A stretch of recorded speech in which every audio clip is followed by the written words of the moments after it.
आज विश्व पर्यावरण दिवस है। बिहार में वनावरण क्षेत्र को बढ़ाने के लिए सरकार अब आम लोगों की भी भागीदारी सुनिश्चित करना चाहती है।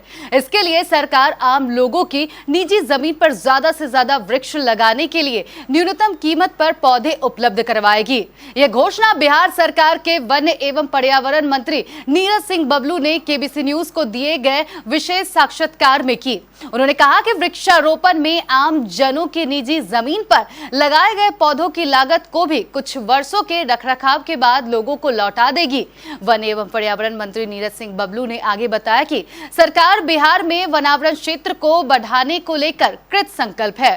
इसके पहले भी सरकार राज्य में 5 करोड़ से ज्यादा वृक्ष लगाने की योजना को अमली जामा पहना चुकी है।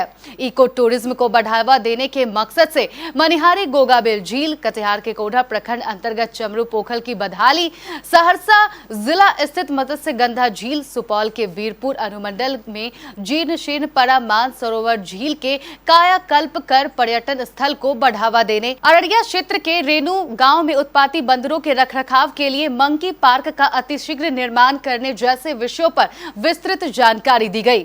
आइए चलते हैं हमारे संवाददाता रवि झा के पास, जिन्होंने मंत्री नीरज सिंह बबलू से विशेष जानकारी प्राप्त की। वन और पर्यावरण जलवायु परिवर्तन मंत्री का कार्यभार छातापुर विधानसभा क्षेत्र से विधायक रहे नीरज सिंह बबलू के जिम्मे दी गई है। हमारे साथ इस वक्त नीरज सिंह बबलू मौजूद हैं।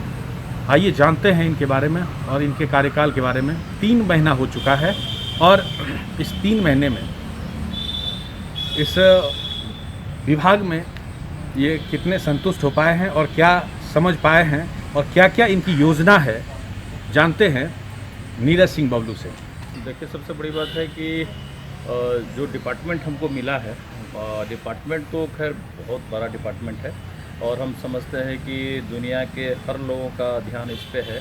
माननीय प्रधानमंत्री जी हो या माननीय मुख्यमंत्री जी हैं, सबों का विशेष फोकस पर्यावरण को लेकर का है कि जो ग्लोबल वार्मिंग पूरी दुनिया में आज चर्चा का विषय है, तो संजोग से वो डिपार्टमेंट मुझे मिला है।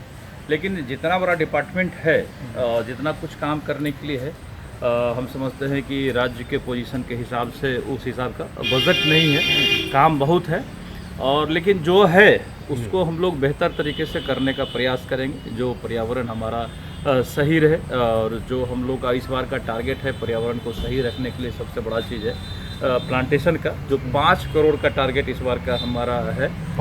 5 करोड़ पेड़ लगाने का है, पेड़ लगाने का 5 करोड़ पेड़ लगाने का हम लोग काम करेंगे। वैसे कोविड की वजह से थोड़ी परेशानी ज़रूर आ गई है, तो लेकिन फिर भी हम लोग कोशिश करेंगे कि ये टारगेट हमारा अचीव हो जाए।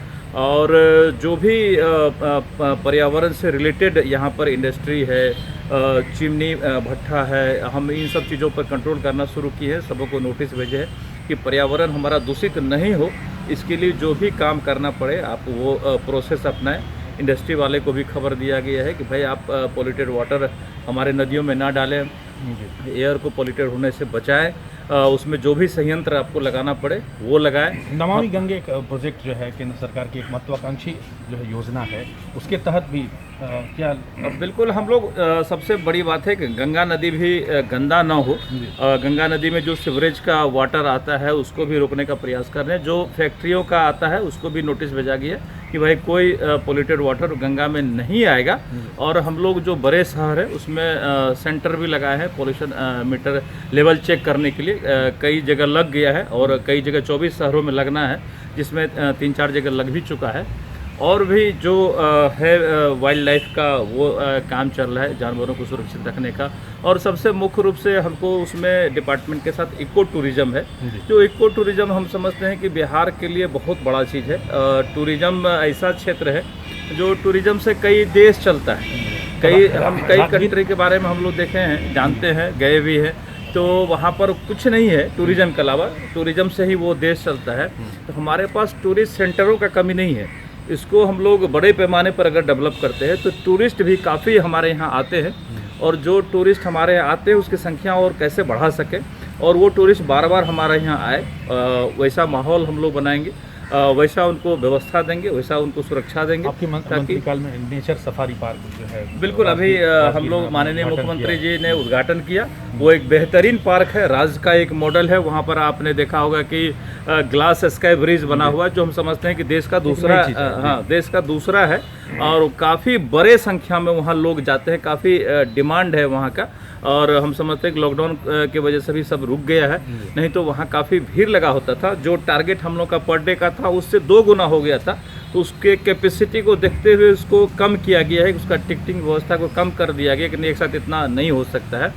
तो हम लोग उसको विस्तृत रूप में और बेहतर करना चाहते हैं। अररिया में एक बायोडाइवर्सिटी पार्क जरूर, अररिया भी हम गए थे, वहाँ भी विजिट किए हैं। वहाँ पर संजोग से अररिया में काफ़ी लैंड हमारे पास है फॉरेस्ट का, उस एरिया को भी हम लोग डेवलप करेंगे, क्योंकि 4 लेन के पास है वो छोटा मोटा पार्क के रूप में है, उसको हम लोग बड़े रूप में वहाँ डेवलप करेंगे। और वहाँ पर एक प्रसिद्ध साहित्यकार रेणु जी हुए और उनके गांव में भी बड़ा हमारा फॉरेस्ट का एरिया है, तो हम लोगों ने उनके नाम से उस जगह को सोचे हैं कि डेवलप करेंगे और उनके रेणु जी के नाम से हम लोग रेणु वन के रूप में फॉरेस्ट डेवलप करेंगे। वहाँ पर एक बड़ा काम और हम लोग करने जा रहे हैं मंकी पार्क का, जो पूरा राज्य भर में बंदरों का उत्पात है, उससे निजात पाने के लिए हम लोग वहाँ बंदरों को पकड़ के ले जाएंगे। वहाँ पर अच्छा सा बेहतर एक पार्क बनाएंगे और बंदरों को भी वहाँ कोई परेशानी नहीं हो, उनके लिए फलदार पेड़ लगाएंगे और उनको घेराबंदी करके सारे बंदरों को वहाँ रखेंगे, जो हम समझते हैं कि देश के लिए एक बड़ा एक यूनिक चीज़ होगा, एक अट्रैक्शन का पॉइंट भी होगा और हमारे समस्या का समाधान भी होगा।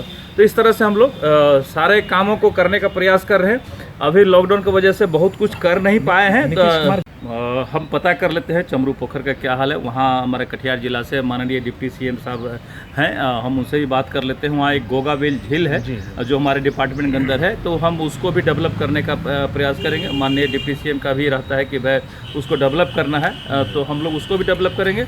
और जो अब चमरू पोखर की बात करते हैं तो हम उसका पता कर लेते हैं कि हम लोग क्या कर सकते हैं। अगर हमारे डिपार्टमेंट के अंदर आ जाता है तो हम लोग उसको भी डेवलप करेंगे। छातापुर में देखिए, सबसे पहले हम लोग बीरपुर के पास एक झील है, मानसरोवर झील बोलते हैं, वो काफ़ी जीर्ण शीर्ण पड़ा हुआ था वर्षों से, जिसको हम अपने इसमें ले लिए हैं, डिपार्टमेंट के तहत आ गया है और हमने वहाँ कार्य योजना भी बनाया है। और वहाँ पर एक बेहतर झील, सुंदर सा पार्क वहाँ पर डेवलप होगा और हम लोग एक उसको टूरिस्ट प्लेस के रूप में उस एरिया को डेवलप करेंगे।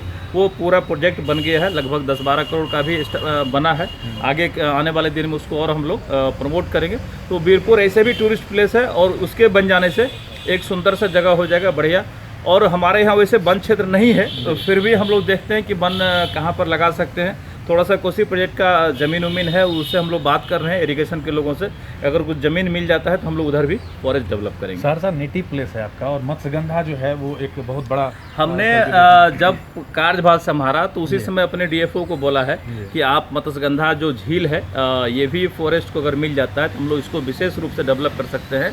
तो डिमांड लेटर गया हुआ है, अगर वो मिल जाता है मत्स्यगंधा झील हमारे डिपार्टमेंट को, तो निश्चित रूप से उसको भी शानदार पार्क, बेहतर पार्क बनाएंगे। जो निश्चित रूप से जो है काफ़ी कुछ करना चाहते हैं। हालांकि जो इनको डिपार्टमेंट मिला, जो मंत्रालय मिला है, उस हिसाब से जो इनका प्रोजेक्ट है काफ़ी कुछ करने की जो है योजना है। देखते हैं आने वाले समय में ये कहाँ तक उसमें सफल हो पाते हैं और सूबे की जो जनता है उनको क्या मिल पाता है।